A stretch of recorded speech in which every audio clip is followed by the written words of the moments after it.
이 사람의 이름을 모르는 사람도 이 사람이 그린 그림을 보면 반가운 마음이 들 것입니다.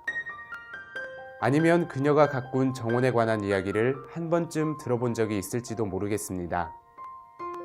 비밀의 화원, 소공녀의 사파를 그리고 호박달빛, 일은 하나, 코기밀 마을축제 등의 동화책을 쓴 작가이기도 합니다.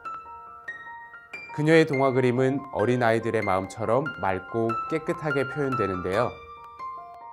동화작가, 화가, 원예가, 자연주의자, 수집가 등 다양한 수식어가 따라붙는 오늘의 주인공, 바로 타샤 투더입니다. 1915년 미국 보스턴의 부유한 가정에서 태어난 타샤 투더. 자연스럽게 유명한 사람들과 만날 기회가 많았지만 그녀는 사람들 사귀는 일에는 관심이 없었습니다. 사교계보다 집안일에 관심이 많았으며 농사를 짓거나 우유를 짜면서 살고 싶어 했죠. 그러다 부모님이 이혼한 후 초상화가였던 어머니를 따라 뉴욕에 가는 대신 어머니의 친구 가족과 살게 되었습니다.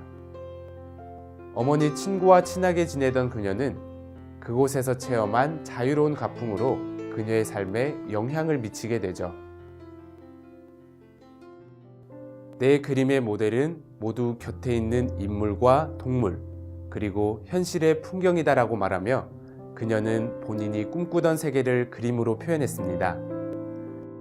그리고 그녀는 자신이 좋아하는 그림으로 돈을 벌어보기로 마음먹습니다.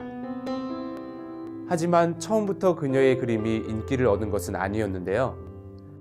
자신의 그림을 들고 뉴욕에 있는 많은 출판사를 찾아다녔지만 가는 곳마다 거절당하기 일쑤였죠. 한 아동 출판계의 편집자는 타샤 투더의 꽃그림을 보고 카탈로그 같다라고 혹평하기도 했습니다. 그래도 그림을 그리는 것을 포기하지 않았던 타샤 투더는 옥스퍼드 대학교 출판부에서 그녀의 작품 호박달빛을 받아주면서 동화작가로 데뷔하게 됩니다. 이후 그림책의 노벨상이라고 불리는 칼데콧상도 2번이나 받았으며 최고의 동화작가에게 수여하는 레지나 메달을 받아 미국을 대표하는 동화작가로 성장하게 됩니다.